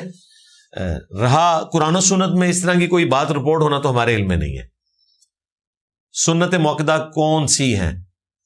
12 رکعتیں تو مشہور ہیں، 2 فجر سے پہلے، صحیح مسلم میں یہ رپورٹ ہوئی ہیں۔ بخاری میں ذکر ہے لیکن مسلم شریف میں ساتھ آیا کہ جو ان کو پڑھے گا اللہ تعالیٰ جنت میں ایک محل عطا فرمائے گا اس کو۔ 2 فجر سے پہلے، 4 ظہر سے پہلے، 2 ظہر کے بعد، اور 2 مغرب کے بعد، 2 عشاء کے بعد، یہ ہوگی ٹوٹل 12 رکعتیں۔ پلس جو وطر کی نماز ہے وہ بھی سنت موقدہ ہے۔ وہ مولا علی نے کہا یہ سنت ہے لیکن اس کو مت چھوڑو، جامع ترمذی میں اور سنن دارمی میں۔ سنت موقدہ میں سب سے تاکیدی چیز ہے وطر، پہلے نمبر پہ۔ دوسرے نمبر پہ فجر کی 2 سنتیں۔ بخاری مسلم میں حدیث ہے، سیدہ عائشہ کہتی ہیں نبی علیہ السلام اپنی نفلی نمازوں میں سب سے زیادہ اہتمام فجر کی 2 رکعتوں کا کرتے تھے۔ یعنی اما عائشہ اس کو بھی نفل کہہ رہی ہیں، نفل اضافی نماز۔ یہ کہتے ہیں کہ جی وہ پتہ نہیں اتنی امپورٹنٹ ہے کہ فرض بھی ہو رہے ہو تو پیچھے پڑھتے رہو، اور صحیح مسلم میں حدیث ہے جب فرض کے لیے اقامت ہو جائے تو کوئی نماز درست نہیں ہے، تو آپ فرض کے بعد بے شک پڑھ لیں۔ بہرحال یہ 12 رکعتیں ہیں۔ کیا ہم دعا کرتے وقت اللہ سے 1 لاکھ نیکیاں مانگ سکتے ہیں، اور کیا وہ ہمیں مل جائیں گی؟ آپ دعا میں وہ کلمات کہیں جس کے ذریعے آپ کو لاکھوں نیکیاں مل جائیں گی۔ جی ہم آپ کو وہ کلمات بتا دیتے ہیں، صحیح مسلم میں رپورٹ ہوئے ہیں، سبحان اللہ وبحمدہ عدد خلقہ ورضا نفسہ وزنۃ عرشہ ومداد کلماتہ۔ یہ کلمات آپ نے 3 دفعہ پڑھنے ہیں، اور نبی اسلام نے اپنی بیوی جویریہ سلام اللہ علیہا سے کہا تھا کہ تم صبح سے لے کر سورج کے بلند ہونے تک اتنی دیر مصلی پر بیٹھ کے عبادت کر رہی ہو، اور میں نے ابھی گھر آ کر 4 کلمات 3 دفعہ پڑھے ہیں، مجھے تم سے زیادہ ثواب مل گیا۔ وہ 4 کلمات کون سے ہیں؟ سبحان اللہ وبحمدہ، اس کے ساتھ عدد خلقہ ورضا نفسہ وزنۃ عرشہ ومداد کلماتہ۔ یہ 4 کلمات ہو گئے سبحان اللہ وبحمدہ کے ساتھ، ان کو آپ نے 3 دفعہ پڑھنا ہے تو آپ مل جائے گا۔ باقی یہ تو صرف نیکیاں مانگنے سے نہیں، اللہ تو کہہ رہے ہیں نیکیاں کرو اور آپ اللہ سے کہہ رہے ہیں نیکیاں دو، تو یہ تو میتھمیٹیکلی ایک ایرر ہے اس کوشچن کے اندر۔ اسی طریقے سے ایسی دعا مانگنا جو محال ہے اللہ تعالیٰ کے قانون قدرت میں، وہ بھی غلط ہے۔ مثلاً کوئی شخص کہے کہ اللہ میرے گھر کو سونے کا بنا دے، محال ہے، اللہ کے لیے ناممکن نہیں ہے، لیکن اللہ تعالیٰ نے اس دنیا میں اسے محال رکھا ہوا ہے۔ یا اللہ تعالیٰ بغیر پانی کے میری پیاس بجھا دے، ایسا نہیں ہوگا۔ یا بغیر کچھ کھائے میرے جسم کی نیڈز پوری ہو جائے، یہ محال ہے۔ یہ تمام چیزیں خلاف شرع ہیں، اس طرح کی دعائیں بھی کرنا، اور یہ خام کا اپنے ٹائم کا ضیاع ہے۔ اگر اس طرح کی کوئی دعا ہوتی تو نبی اسلام امت کو تعلیم فرماتے۔ نماز عصر کا وقت کون سا ہے؟ جو اہل حدیث کا وقت ہے، اور آپ کے کلاکس کے اندر سافٹ ویئرز میں جو امام شافعی کا وقت لکھا ہوتا ہے، یہ بیسٹ وقت ہے۔ بخاری مسلم میں واضح موجود ہے کہ جب ہم عصر کی نماز پڑھ کر فارغ ہوتے تو سورج کافی بلند ہوتا تھا۔ پھر باقاعدہ صحابی نے بتایا کہ کتنا بلند ہوتا تھا، وہ کہتے ہیں کہ جی اگر ایک اونٹ نہر کیا جائے اس کی کھال اتاری جائے، اس کے گوشت کے ٹکڑے کیے جائیں، اس کے بعد اسے ہنڈیا میں پکایا جائے، اس کے بعد کھا لیا جائے، تو بھی سورج کافی بلند ہوتا تھا۔ تو ظاہر ہے کہ حنفی تو یہ نہیں کر سکتے۔ حنفی 6 بجے عصر پڑھتے ہیں اور 7:05 کے اوپر مغرب کی اذانیں ہو رہی ہوتی ہیں۔ اس میں تو ایک مرغی کے ساتھ بھی یہ کچھ نہیں ہو سکتا، اونٹ کے ساتھ تو ہونا بڑی دور کی بات ہے۔ اب چونکہ یہ حدیث واضح طور پر حنفیوں کے خلاف تھی، تو ہمارے جو استاد ہیں غلام سعود سعیدی صاحب، اللہ تعالیٰ ان کی مغفرت کرے، شرح صحیح مسلم لکھی، جن کے بارے میں اگلے دن ہمارے جو مفتی منیب الرحمان صاحب کہہ رہے تھے کہ میرے مدرسے کے شیخ الحدیث کے اوپر 260 PhD کے مقالے لکھے گئے ہیں، جو ان کی علمی خدمات ہیں ان کے اوپر، غلام سعود سعیدی صاحب، وہ چھوٹی سی خدمت ہم پیش کر رہے ہیں۔ کئی خدمات سے تو ہم بھی متاثر ہیں، یعنی پہلا بندہ جس نے میرا دماغ کھولا وہ وہی تھے۔ میں ان کو آج بھی اپنا استاد مانتا ہوں، ان کے لیے دعائیں کرتا ہوں۔ بہرحال یہ مسئلہ ان کو ہضم نہیں ہوا، تو ان کو پتا تھا کہ مسلم شریف میں جب یہ حدیث آئی تو عصر کا ٹائم جو ہے وہ اہل حدیث والا نکل رہا تھا، حنفیوں والا تو نہیں نکل رہا تھا۔ تو انہوں نے کہا کہ ہو سکتا ہے کہ ایک سے زیادہ ماہر قصاب ایک اونٹ کو قربان کرتے ہوں۔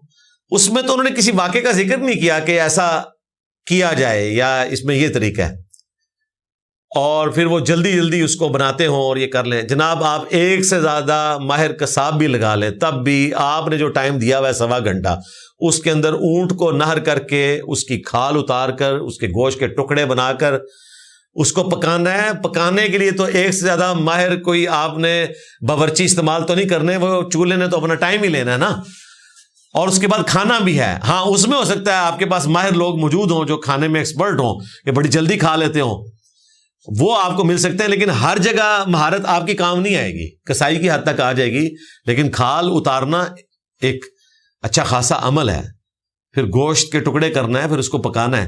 لہذا بہتر یہ کہ آپ اس کو مان لیں۔ اور مسلم شریف میں حدیث ہے کہ منافق کی نشانی ہے کہ سورج کے زرد ہونے کا انتظار کرتا ہے اور وہ عصر کی نماز پڑھتا ہے جس طرح مرغ ٹھونگے مار کر فارغ ہوتا ہے۔ اور میں نے خود یہ دیکھا ہے، میں رائے ونڈ میں گیا 2007-08 کی بات ہے، تو وہاں میں نے دیکھا کہ ان دنوں 7 بجے مغرب ہو رہی تھی، تو عصر کی نماز 6 بجے انہوں نے پڑھائی۔ میں نے کہا یار اتنا لیٹ کرتے ہیں، باقی جگہوں پہ پھر بھی کوئی 5:30، لیکن وہاں انہوں نے اتنی لیٹ کی ہوئی کہ جس کی کوئی ضرورت نہیں ہے، اور اس میں کوئی عوام کو سہولت دینے والی بات بھی نہیں ہے، اس کو یعنی ایک کنڈیم کیا گیا۔ ہاں فجر میں مانتا ہوں کہ اگر کسی نے ڈیلے کرنی ہے تو بے شک کر لے۔ صحابہ کرام کے 2 گروہ تھے، فجر کے حوالے سے ملتا ہے کہ کچھ اصحاب تھے جو بالکل اندھیرے میں نماز پڑھنے کے قائل تھے اور کچھ روشنی میں۔ وہاں پہ اگر جس ٹائم پہ حنفی نماز پڑھاتے ہیں وہ آپ کریں تو وہ بھی صحابہ سے ثابت ہے، لیکن یہ عصر کے وقت والا جو معاملہ ہے اس میں تو وعیدیں موجود ہیں، اس لیے اس معاملے میں احتیاط کرنی چاہیے۔ کیا لڑکی کے لیے پائلٹ بننا حلال ہے اگر وہ حجاب کے تقاضے پورے کر لے؟ حجاب تو ایک فیکٹر ہے نا جی، مرد و عورت کا اختلاط، یہ ساری چیزیں پھر اس میں دیکھی جائیں گی۔ میں یہ سمجھتا ہوں کہ جن پروفیشنز میں لڑکیوں کے سوا چارہ کوئی نہیں ہے، وہاں تو لڑکیوں کو زبردستی گورنمنٹ کو چاہیے کہ مواقع فراہم کرے اور ان کو پروموٹ کرے فنڈز دے کر، جس طرح کہ گائنی کی فیلڈ ہے، میڈیکل کی فیلڈ ہے، اس میں عورتیں آئیں۔ باقی جو اس طرح کی فیلڈز ہیں جن میں مرد اویلیبل ہیں اور وہ کام کر سکتے ہیں، یعنی اگر آپ مجھے کہیں کہ پائلٹس کے علاج کے لیے لیڈی ڈاکٹر چاہیے، نرسز چاہیے عورتیں، تو بالکل ٹھیک ہے، وہ تو بخاری مسلم میں آیا کہ عورتیں مرہم پٹی کرتی تھی غزوہ احد کے موقع پر مسلمان مردوں کی، وہ تو درست ہے، تو یہاں پہ کوئی ضرورت نہیں بنتی۔ باقی حرام کا فتویٰ تو ہم نہیں دیں گے، اگر وہ اہتمام کر سکتی ہیں، اللہ تعالیٰ کو جسٹیفائی کر سکتی ہیں تو ضرور کریں۔ کیا برزخی زندگی میں شعور اور احساس اسی دنیاوی زندگی جیسا ہوگا یا کوئی خواب ہوگا؟ میرے بھائی یہ وہاں جا کے ہی میں آپ کو بتا سکتا ہوں، لیکن وہاں جا کے تو آپ مجھ سے رابطہ نہیں کر سکتے، تو اس دنیا کا کانسیپٹ ہمیں تو نہیں ہے۔ البتہ جنت کی جو زندگی ہے اس کا احساس یہی ہوگا جو دنیا میں، وہ تو قرآن میں رپورٹ ہوا ہے کہ جنتی باقاعدہ ڈسکشن کریں گے کہ دنیا میں اس طرح میرا ایک دوست تھا، یہ کہتا تھا، وہ ساری چیزیں تھی۔ برزخ کا معاملہ واللہ عالم۔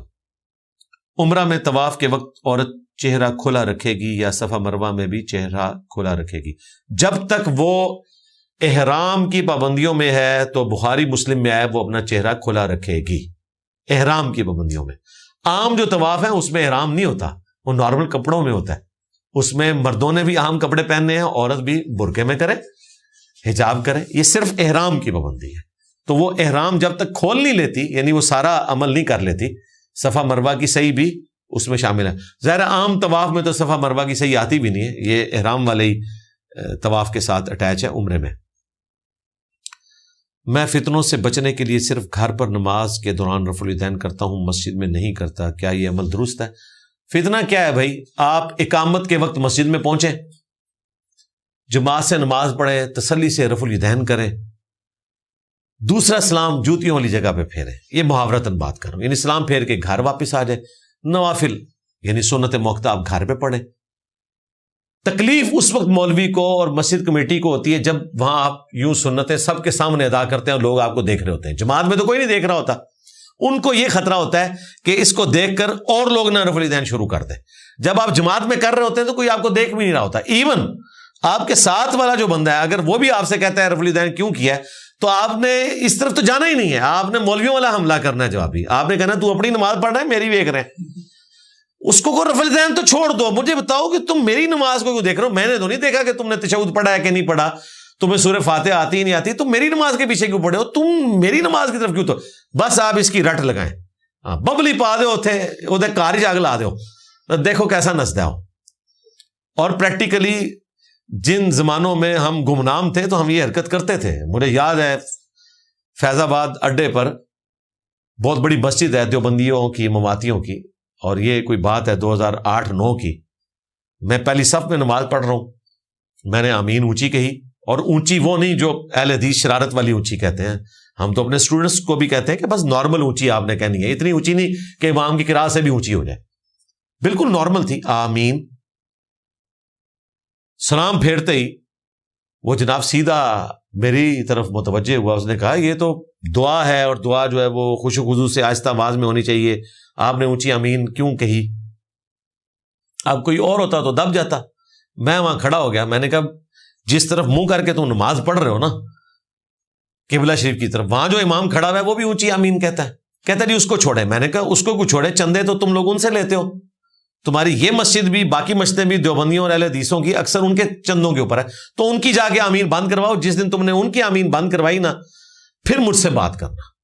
تو میں نے اس کو بجائے یہ کہنے کے جامعہ ترمذی میں امام ترمذی نے آہستہ آمین والی روایتیں بھی لکھی ہیں، اونچی والی بھی لکھی ہیں، اور پھر لکھا ہے کہ اونچی والی جو روایتیں ہیں یہ مضبوط ہیں اور آہستہ آمین والی کمزور ہیں۔ یہ تو مجھے کہنے کی ضرورت ہی نہیں پڑی، مولویوں کو آپ نے اینٹی وینم کے ذریعے ٹیکل کرنا ہے۔ میں نے تو اس کے گھر میں آگ لگا دی نا کہ بھی سعودیہ والوں کی بند کرا جن سے چندے لیتا ہے، بریلوی ہوتا تو وہ امام کعبہ پہ بھی لعنت کر لیتا، مجھے پتا تھا اگر بریلوی امام ہوتا تو میں نے اس کے لیے کوئی اور پھکی رکھنی تھی، اس کے لیے میں نے عبدالقادر جیلانی رکھے ہوئے تھے۔ ہر بندوں کے لیے میں نے لادا یعنی نسخہ رکھا ہوا ہے، ہر بندے کے لیے لادا سے اینٹی وینم ہے، ہر ایک بندے کے لیے لادا سے پانا ہے، جس کو وہ پانا فٹ ہوتا ہے نا وہ ہم پانا اس کو فٹ کر دیتے ہیں اللہ کے فضل سے، ہاں اللہ کے فضل سے۔ تو یہ جو آپ کو فتنے کا ڈر ہے، یہ اس فتنے سے آپ بچ سکتے ہیں، آپ لوگوں کے سامنے نفلی نماز نہ پڑھیں، نفلی نماز گھر آ کے پڑھیں۔ آج ہم اہل بیت سے محبت کا اظہار کیسے کر سکتے ہیں؟ آج بھی، پہلے بھی اور قیامت تک بھی اہل بیت کی تعلیمات پر عمل کر کے، اور اہل بیت کی تعلیمات یہ ہیں کہ انہوں نے اپنے پروفٹ کو فالو کیا ہے صلی اللہ علیہ وآلہ وسلم، یہ محبت کا اظہار ہے۔ باقی جب آپ تعلیمات پر عمل کریں گے تو جو چیز اللہ نے مشروع کر دی ہے ہمارے لیے کہ ہم نماز میں محمد اور آل محمد پر درود پڑھتے ہیں، تو یہ اللہ تعالیٰ کی طرف سے رسول اللہ صلی اللہ علیہ وآلہ وسلم اور ان کے اہل البیت کا شکریہ ادا ہو رہا ہے جو انہوں نے دین کو کنٹریبیوٹ کیا۔ ہم دعاؤں کے ذریعے کسی کا شکریہ ادا کر سکتے ہیں نا، ظاہر ہے کہ ہم نے کسی کے احسان کا بدلہ اتارنا ہے تو اللہ تعالیٰ سے بہتر تو کوئی ہستی نہیں ہے کہ اس کے ذریعے اس پہ رحمت کروائی جائے، تو اسی لیے دعائے رحمت ہے نبی الاسلام اور ان کی آل کے لیے، باقی ان کو فالو کریں۔ اگر کوئی باپ اپنی زندگی میں ہی بچوں کے نام زمین لگوا دے جبکہ بچوں کو اس کی اشد ضرورت بھی ہو تو کیا باپ گنہگار ہوگا؟ باپ گنہگار تو نہیں ہوگا، ذلیل ہونے کے چانس زیادہ ہیں۔ گنہگار والی بات تو ہم بعد میں ڈسکس کرتے ہیں، کیونکہ جب ان کو دولت مل گئی تو پھر باپ کو تو وہ چھوڑ جائیں گے، یہ حقیقت بات ہے۔ تو بہتر یہ کہ آپ یہ کام نہ کریں، وہ کام کریں، چونکہ اس میں اختلاف ہے۔ ہمارا موقف تو ان لوگوں کے ساتھ ہے جو بخاری مسلم کی احادیث کی روشنی میں 1/3 سے زیادہ مال اپنی زندگی میں کسی کو دینے کے اعتبار سے قائل نہیں ہے، لیکن حنفی قائل ہے. ایک الگ سے ٹاپک ہے، میں اس کو ایڈریس نہیں کرتا. میں صرف آپ کو یہ بتاؤں گا کہ آپ نے اگر اولاد کو کوئی چیز دینی ہے تو بخاری مسلم میں ہے کہ برابر تقسیم کرنی ہے، اور کوشش کریں کہ 2/3 مال اپنے پاس رکھیں، 1/3 ان کو گفٹ کر دیں. اسی میں آپ تصرف کریں، باقی مرنے کے بعد آٹومیٹکلی ان کو مل جانا ہے. باقی وراثت کے اوپر تفصیلاً ویڈیوز ریکارڈ ہے. کسی بے نمازی کو جو عمر میں بڑا ہو نماز کی دعوت آسان طریقے سے کیسے دی جا سکتی ہے؟ کیا ہر روز دعوت دینا ضروری ہے؟ دعوت دینے سے مسئلہ نہیں حل ہوگا، پہلے اس کو قائل کرنا ہے کہ نماز کی اہمیت کیا ہے. ہر بندے نے جی اپنے لیے نا لادہ سے نا کچھ چیزیں دماغ میں پال کے رکھی ہوتی ہیں. مجھے ایک بندہ ملا، وہ کہتا ہے جی میں نماز اس لیے نہیں پڑھتا کہ میرے کپڑے ناپاک ہیں.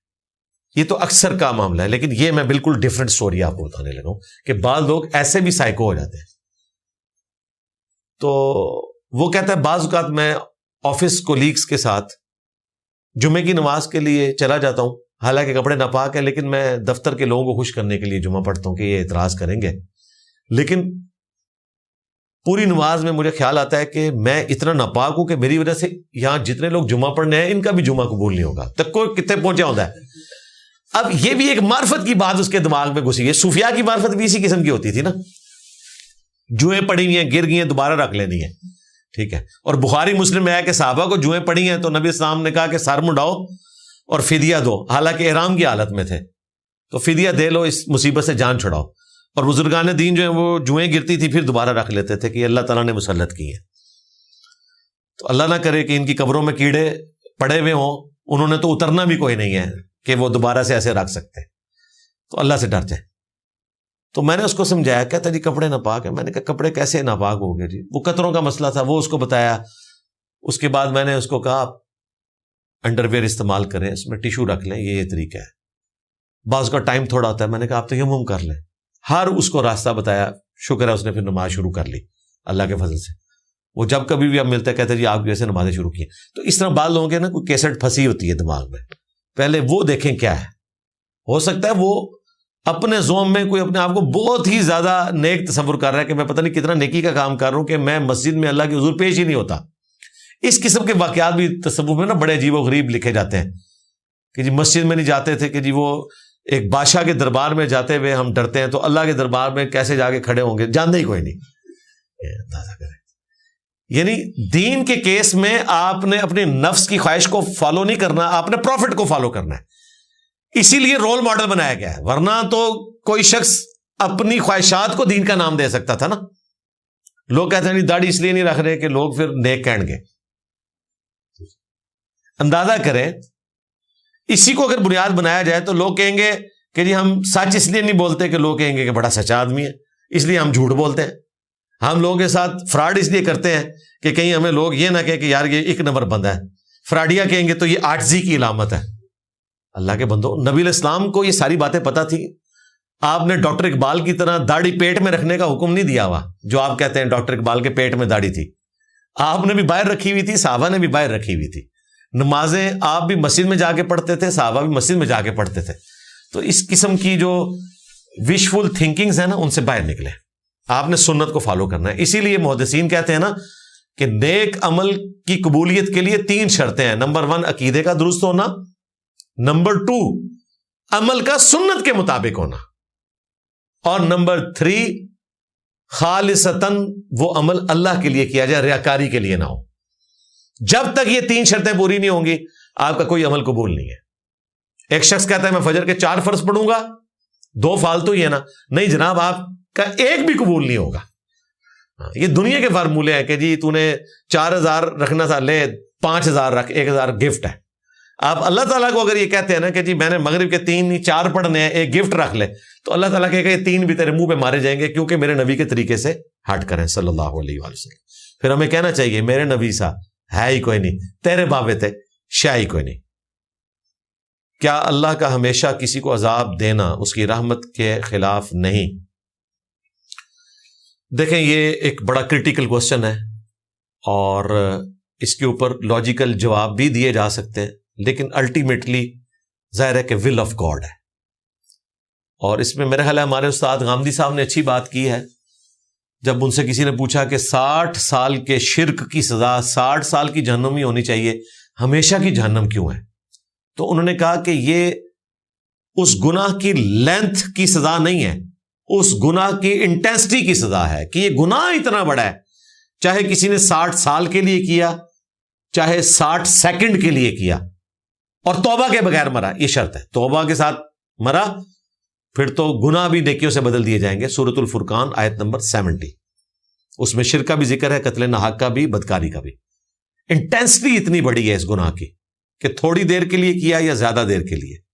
اس میں مزید ویلیو ایڈیشن کرتا ہوں کہ اللہ تعالیٰ نے انبیاء کرام کی تعلیمات کے بغیر بھی دنیا میں اتنی اپنی نشانیاں چھوڑی ہیں کہ اگر کوئی چیز اوور لک نہیں ہونی چاہیے تھی نا تو وہ اللہ کی ذات تھی، اور اگر کوئی گناہ انسان کو نہیں کرنا چاہیے تھا وہ شرک تھا۔ باقی یہ ساری چیزیں بتا کر بھی آپ کی تسلی مجھے پتہ ہے نہیں ہوگی، تو میرا خیال ہے آخرت کا انتظار کریں، شرک سے بچیں، وہاں جا کے اللہ سے پوچھ لیں گے انشاءاللہ۔ 10 سال کا تھا جب فیملی کے ساتھ حج کیا، اب 32 سال کا ہوں، تو کیا میرا حج کا فرض ادا ہو گیا یا دوبارہ حج کرنا پڑے گا؟ 10 سال میں تو یقیناً آپ بالغ نہیں تھے، تو نابالغ بندہ جب حج کرتا ہے، اس پہ اجماع امت ہے، روایتیں بھی اس پہ سپورٹنگ موجود ہیں، اس نے بالغ ہو کر دوبارہ حج کرنا ہے، تب اس کی فرضیت ادا ہوگی، وہ حج آپ کا نفلی شمار ہوا۔ امامت کرواتے وقت جلسہ استراحت کیسے کریں جبکہ مقتدی پہلے ہی کھڑے ہو جاتے ہیں؟ وہ آپ کی غلطی کی وجہ سے کھڑے ہوتے ہیں نا۔ اکثر تو اس صورت میں ایسا ہوتا ہے جب مقتدی ہوں حنفی، اگر مقتدی جو ہیں وہ محمدی ہیں، سنت کے مطابق نماز پڑھ رہے ہیں، صحیح بخاری میں 6251 نمبر حدیث ہے، نبی علیہ السلام نے دوسرے سجدے کے بعد بھی بیٹھنے کا حکم دیا ہے، پھر اگلی رکعت میں کھڑے ہونے کا، تو ظاہر ہے کہ پھر تو ہر چیز سموتھ چلے گی۔ لیکن بسا اوقات میں بھی اپنے آفس میں امامت کرواتا رہا، ظہر کی نماز، عصر کی نماز، بسا اوقات مغربی عشاء بھی وہاں آتی تھی، لیکن زیادہ تر ظہر عصر۔ اب ہمارے مقتدی بھی اکثر حنفی ہوتے تھے، تو ہم یہ کرتے تھے کہ ہم جلسہ استراحت کرنے کے بعد اللہ اکبر کہہ کے کھڑے ہوتے تھے، تاکہ اپنی سنت میں بھی عمل ہو جائے اور مقتدی جو ہے وہ امام سے پہلے کھڑا نہ ہو، اس کے لیے ایک چیز پرووائڈ کی جائے۔ یہ میں نے آپ کو ایک شرعی طریقہ بتا دیا ہے مقتدیوں کو خلاف سنت چلنے سے بچانے کا، باقی کوشش کریں کہ وہ بھی جلسہ استراحت شروع کریں۔ قیامت کے دن میزان عمل پر سب سے بھاری عمل کون سا ہوگا جو اللہ کو بہت پسند ہے؟ دیکھیں، سب سے بھاری عمل تو عقیدہ توحید ہی ہے، یہ عمل بھی ہے، عقیدہ بھی ہے۔ پھر بخاری مسلم میں حدیث ہے، جب نبی اسلام سے پوچھا گیا اللہ تعالیٰ کو سب سے بڑھ کر محبوب عمل کون سا ہے، فرمایا بندے کا وقت کے اندر نماز ادا کرنا۔ لیکن یہ ویری کرتا ہے، یہ حقوق العباد کے پوائنٹ آف ویو سے دیکھا جائے تو پھر وہ ڈیفرنٹ چیز آتی ہے۔ وہ جامع ترمذی میں حدیث ہے کہ قیامت والے دن میزان عمل پہ سب سے بھاری چیز جو ہے وہ حسن اخلاق ہوگا، آپ لوگوں کے ساتھ جو ڈیل کرتے ہیں، اور یقیناً یہ حسن اخلاق کا جو معاملہ ہے نا، یہ دنیا میں مشکل ترین معاملہ ہے۔ آپ مشکوٰۃ شریف میں 3 جلد میں جا کے نا حسن اخلاق والا چیپٹر پڑھیں تو آپ کو اندازہ ہوگا حسن اخلاق کے بارے میں کتنی سخت تاکید آئی ہے اور کتنی وعیدیں آئی ہیں اس کے خلاف جانے والے کے لیے۔ نبی علیہ السلام نے یعنی سیدہ عائشہ کو جو کہ محبوب ترین بیوی تھی، ان کو بھی ڈانٹا اس پوائنٹ آف ویو سے جب انہوں نے ورڈکٹ پاس کی، تو باقی تو شاہی کوئی نہیں ہے۔ یہ ایک الگ سے ٹاپک ہے، اس پہ گھنٹوں بولا جا سکتا ہے۔ ان جنرل میں بتا رہا ہوں کہ سب سے مشکل کام یہ ہے، اور اس میں بھی خصوصاً اپنے بیوی بچوں کے لیے حسن اخلاق کا مظاہرہ کرنا، کیونکہ جامعہ ترمذی میں حدیث ہے تم میں سب سے اچھا وہ ہے جو اپنے گھر والوں کے لیے اچھا ہے۔ گھر والوں کے لیے انسان کتا بن جاتا ہے، اس کی وجہ ہے کہ گھر والے آپ کے انڈر ہوتے ہیں۔ یہ میں مردوں کے لیے بات کر رہا ہوں، اور ان عورتوں کے لیے کہ جنہوں نے مردوں کو نیچے لگایا ان کے لیے بھی بات کر رہا ہوں، ٹھیک ہے۔ آفس میں ہر ایک بندے کے ساتھ اچھے طریقے سے گفتگو کرنا، گھر انٹر ہوتے ہی فرعون بن جانا، اسی طریقے سے عورتیں بھی کرتی ہیں، خامدوں کے ساتھ بدتمیزی سے بات کرتی ہیں، درزی کے پاس جائیں، سبزی والے کے پاس جائیں، پورے خاندان کی سٹوریاں اس کو سنا کے آتی ہیں، اور وہ بھی بیچارہ ترس کھا رہا ہوتا ہے کہ پتہ نہیں کتنی مظلوم عورت ہے، اور یہ کتنی خوش اخلاق عورت ہے، اور کتنا بدنصیب ہے اس کا مرد کہ ایسی عورت کے ساتھ مس بہیو کرتا ہے، اسے پتہ ہی نہیں ہے کہ اس کا وہ والا رخ کون سا ہے وہ اس کے سامنے نہیں ہے. تو یہ لبادہ جو ہم نے اپنے اوپر اوڑا ہوا ہے نا، تو اس میں انسان کو میزان عمل کے اوپر اگر بھاری عمل کوئی لے کر آنا ہے حقوق العباد میں، تو حسن اخلاق، اور وہ بھی اپنے گھر والوں کے لیے اور ان لوگوں کے لیے جو آپ کے انڈر آتے ہیں. جو آپ سے اوپر ہیں ان کے سامنے تو آپ چیم ہی نہیں کریں گے، سیدھی سی بات ہے. وہاں تو آپ کی آواز بھی نہیں نکلے گی. تو وہاں خوش اخلاق ہونا کوئی بڑی بات نہیں ہے، وہ تو آپ کی مجبوری ہے. اگر جان کو خطرہ ہو اور آدمی اسباب کو اختیار نہیں کرتا تو قرآن و حدیث کے مطابق اس پر شرع کا کیا حکم لگتا ہے؟ یہ تو جنرل سوال ہے نا، کون سی جان کو خطرہ ہے اور کون سے اسباب اختیار کرنے ہیں. جان کو خطرے سے مراد اگر میں یہ لیتا ہوں کہ آپ کو کوئی ایسی بیماری لگی ہوئی ہے اور آپ اسباب اختیار نہیں کرتے، یعنی اپنا علاج نہیں کرواتے، بالکل خودکشی کر رہے. ابو داؤد میں حدیث ہے، صحابہ کرام نے پوچھا یا رسول اللہ جب ہم بیمار ہوتے ہیں تو کیا علاج کروائیں؟ تو آپ علیہ السلام نے فرمایا کہ اللہ کے بندو علاج کرواؤ. اللہ نے کوئی ایسی بیماری بڑھاپے اور موت کے سوا نازل نہیں کی ہے کہ جس کی کوئی شفا نہ ہو.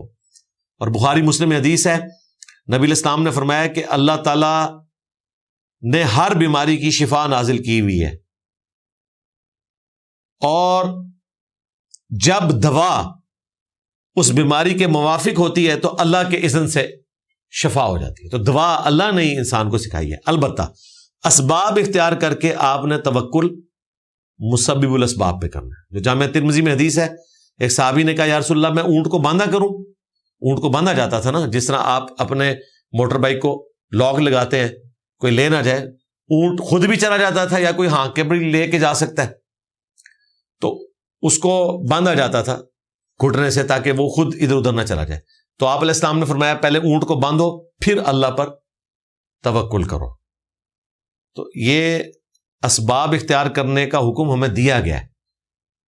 اگر آپ کا معاملہ جو ہے وہ بیماری سے ریلیٹڈ تھا، اور اگر آپ اپنی سیکیورٹی کے حوالے سے کر رہے ہیں تو اس میں جتنا آپ اختیار کر سکتے ہیں اتنا کریں. باقی اگر آپ یہ کہیں کہ بھئی آپ نے اپنی زندگی کو روگ لگا لینا ہے تو یہ چیزیں بھئی توکل کے منافی ہیں. اگر کوئی شخص اس لیول پر اتر آئے کہ وہ ہر بات میں خوف کھانا شروع کر دے کہ ادھر میرے ساتھ یہ نہ ہو جائے ادھر یہ نہ ہو جائے، تو اس طرح کی زندگی تو آپ گزار ہی نہیں سکتے. ہاں اپنی احتیاط پوری کریں، پھر ظاہر ہے کچھ چیزیں تو آپ نے لے کر چلنی ہے، اس کی آپ مینجمنٹ کر لیں اس حوالے سے کہ چیپلی جو ہے وہ کسی کے ہتھے نہ چڑھے. اگر سیکیورٹی کے پوائنٹ آف ویو سے آپ پوچھ رہے ہیں. بدکاری کے فتنے میں مبتلا ہوں، کافی کوشش کی لیکن بچ نہیں پا رہا، میں کیا کروں؟ آپ میرا خیال ہے 3 MPO یا 16 MPO کے تحت نا 1 مہینے کے لیے چلے جائیں جیل، تو انشاءاللہ تعالیٰ آپ اس گناہ سے بچ جائیں گے. اس کا طریقہ بھی میں آپ کو بتا دیتا ہوں. محرم کے ابھی کافی دن باقی ہیں، اور کوئی عجیب و غریب قسم کی آپ پوسٹ لگائیں تو انشاءاللہ تعالیٰ آپ کے گھر پہنچ جائیں گے پولیس والے، اور آپ کو لے جائیں گے جیل 1 مہینے کے لیے. کیونکہ اب سٹیٹ ہوئی ہوئی ہے ہارڈ. یہ جو وہابیوں کو عادت پڑ گئی تھی نا ہر محرم کے اندر اہل تشیع کی ایکٹیویٹیز کا مذاق اڑانا، تو وہ اب تو ہارڈ سٹیٹ نے یہ فیصلہ کر لیا کہ بھئی کوئی کسی کے مذہب کا اس طریقے سے مذاق نہیں اڑائے گا. علمی آپ رد کر سکتے ہیں، آپ احادیث پیش کریں، سب کچھ کریں، لیکن آپ مذاق اڑائیں، گالی گلوچ کریں، اس طرح کے معاملات کریں تو بھئی یہ غلط ہے. تو میرا خیال ہے اگر آپ ایک دفعہ 1 مہینے کے لیے جیل چلے گئے، پہلے دن ہی آپ کو پتہ چل جائے گا. خصوصاً اگر آپ کو یہ پتہ ہی نہ ہو کہ آپ نے نکلنا کب ہے تو آپ سارے گناہوں سے توبہ کر لیں گے انشاءاللہ تعالیٰ. وہاں آپ کی ساری لگژریس لائف ختم ہو جائے گی. تو یہ تو میں نے آپ کو ایک جھٹکا طریقہ بتایا. ویسے یہ ہے کہ قرآن پاک ترجمے سے پڑھیں اور اچھے لوگوں کی صحبت اختیار کریں تو انشاءاللہ تعالیٰ برائی سے بچیں گے. ریلز دیکھنے سے بچیں، آنکھوں کی حفاظت کریں. میں بطور والد اپنے اندر کیا تبدیلیاں لاؤں جس سے میرے بیٹے اسلام کی روشنی ان میں اجاگر ہو سکے؟ تبدیلیاں وہی لائیں جو اسلام کی روشنی میں آپ بیٹوں میں چاہتے ہیں اپنے اندر لے آئیں، یہ کر لیں. باقی اگر آپ وہ جوان ہو چکے ہیں اور آپ نے اب بڑھاپے میں آ کے توبہ کر لی ہے اور آپ نے تسبیح پکڑ لی ہے، داڑھی رکھ لی ہے، تو ٹائم کو تو آپ ریورس نہیں کر سکتے. تو پھر دعائی کریں، ہم بھی آپ کے لیے دعائی کریں گے، اور کچھ نہیں ہو سکتا. سر کا مسح کیسے کرنا چاہیے؟ بخاری مسلم میں آیا کہ نبی علیہ السلام سر کا مسح جب کرتے تھے تو ایک دفعہ ہاتھ جو ہے وہ آگے سے پیچھے لے کے جاتے تھے اور پھر پیچھے سے یوں آگے لے کر آتے تھے. اس میں یہ 3 انگلیاں جوڑنا اس چیز کا ذکر نہیں، صرف ہاتھ آگے پیچھے کرنے کا ذکر ہے. اور اسی طریقے سے جامعہ ترمذی میں اور باقی احادیث کی کتابوں میں آتا ہے کہ یہ انگلی سے اندر کا مسح کرنا اور انگوٹھوں سے کان کے باہر کا مسح کرنا، یہ بھی سنت ہے. بہرحال ایک دفعہ ہاتھ گیلے کر کے، یعنی دائیں ہاتھ میں پانی لے کر بائیں پر بہائیں اور یوں کر کے آپ یوں کر لیں تو پورے سر کا مسح ہو جائے گا. یہ سر کا مسح ہے، سر کے بالوں کا مسح نہیں ہے. یہ کنفیوژن اس لیے آتی ہے کہ لوگ سمجھتے ہیں کہ ہر بال تک میری تری پہنچنا ضروری ہے. بالوں کا تو ذکر کہیں نہیں ہے، ورنہ تو یہ جو میرے بال ہیں یہاں تک بس اب پہنچتا ہے نہیں پہنچتا. اور عورت کی تو چٹیا ہوتی ہے تو وہ پیچھے تک لے کے جائے گی اور پھر یوں واپس لے کے آئے گی. نہیں، سر کا مسح ہے، یہ ذہن میں رکھیے گا. اسی طریقے سے جس بندے کے سر کے بال ہی کوئی نہیں ہے تو کیا وہ سائڈ پہ یوں مسح کرے گا جہاں تھوڑے تھوڑے بال رہ گئے؟ نہیں، سر کا مسح ہے بھائی، یہ سر کے بالوں کا مسح نہیں ہے، ذہن میں رکھیں. قرآن میں ہے سر کا مسح آپ نے کرنا ہے. تو اس لیے، اور اس میں ایک آسانی ہے، بخاری مسلم میں ہے، نبی علیہ السلام نے جب پگڑی پہنی ہوتی تھی ایک دفعہ وضو کر کے پھر پگڑی کو اتارے بغیر اس پہ مسح کر لیتے تھے. لہٰذا عورتیں بھی اگر حجاب کیے ہوئے ہیں تو حجاب کے اوپر سے مسح ہو سکتا ہے ایک دفعہ وضو کر کے 5 نمازوں تک. وتر کی 11 رکعتیں کیسے پڑھیں؟ بخاری مسلم میں حدیث ہے، نبی علیہ السلام کی رات کی نماز 2 رکعت ہوتی تھی اور اینڈ پہ آپ 1 رکعت پڑھ کے اس ساری کو تاک بنا لیتے تھے، وتر کر لیتے تھے. وتر عربی میں تاک کو کہتے ہیں، انگریزی میں آڈ کو. تو 2+2+2 کر کے آپ نے 10 رکعتیں پڑھیں اور اینڈ پہ 1 ملا لیں. یہ بھی سنت ہے. بخاری مسلم میں یہ بھی آیا، ہماری ماں سیدہ عائشہ سلام اللہ علیہا نے روایت کیا کہ رمضان ہو یا غیر رمضان نبی علیہ السلام رات کی 11 رکعتیں پڑھتے تھے، جس میں 8 نوافل اور 3 وتر. اس میں 2+2+2+2 کر کے 8 رکعتیں پوری کریں اور اینڈ پہ 3 وتر پڑھ لیں. وتر کے اوپر تفصیلاً مسئلہ 130 میرا ریکارڈ ہے. میری شادی سے پہلے میری ہونے والی اہلیہ نے کچھ درباروں پر جا کر یہ منت مانگی تھی کہ اگر ہماری شادی ہو گئی تو وہاں جا کر مٹھائی تقسیم کریں گے. اس طرح میں نے بھی اپنے کچھ کاموں کے لیے دربار پر جا کر دعائیں مانگی تھی. الحمدللہ اب ہماری شادی ہو چکی ہے، شکر ہے جی، مبارک ہے.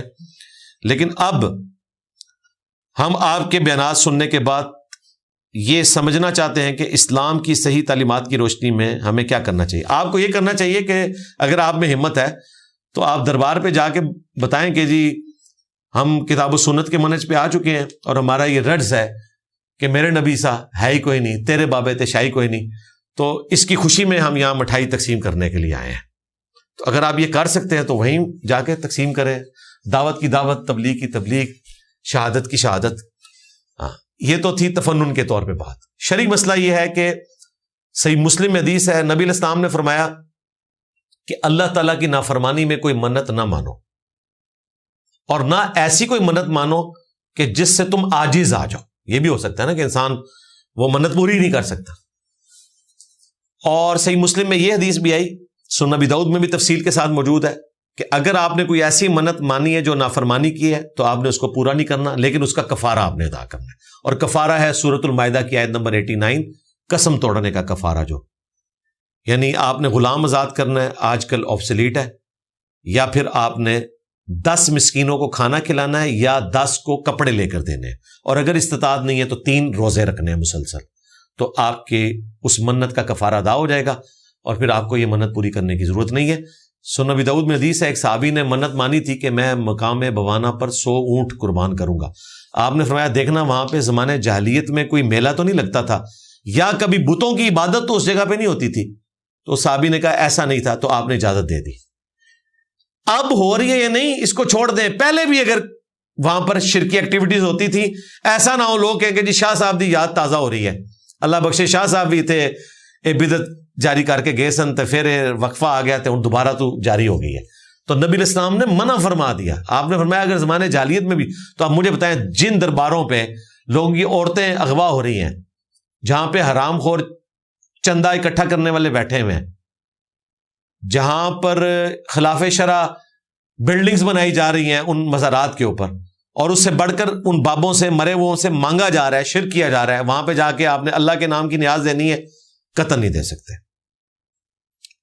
شوہر کے مرنے کے بعد بیوی نے دوسری شادی کر لی، اب شوہر کی جائیداد میں اس کو حصہ ملے گا. جو شوہر مر گیا اگر مرتے دم تک وہ اس کی بیوی تھی تو اس کو حصہ ملنا ہے.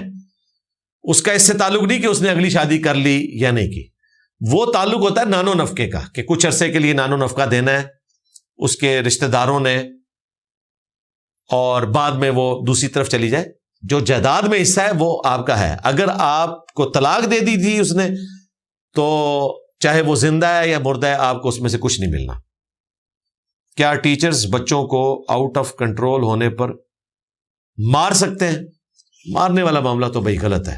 مار تو آج کل برداشت نہیں کرتے ماں باپ کی کوئی، تو آپ کی کہاں سے کریں گے؟ ہاں ڈانٹ ڈپٹ کر لیں، کوئی تھوڑی بہت سرزنش آپ نے کرنی ہے، کان کھینچنے والی کوئی نوٹی کارنر بنا لی ہے یا کوئی سوشل سزا دیں تو اسی میں فائدہ ہے، مارنے کا کوئی فائدہ نہیں ہے جی. اس کو تو ہم کنڈیم کریں گے. میرا خیال ہے اسی پہ اکتفا کرتے ہیں، بقیہ کے سوالات جو ہیں انشاءاللہ اگلی دفعہ کور کریں گے. سبحانک اللہم و بحمدک اشہد ان لا الہ الا انت استغفرک و اتوب الیک وما علینا الا البلاغ المبین. جزاکم اللہ خیرا.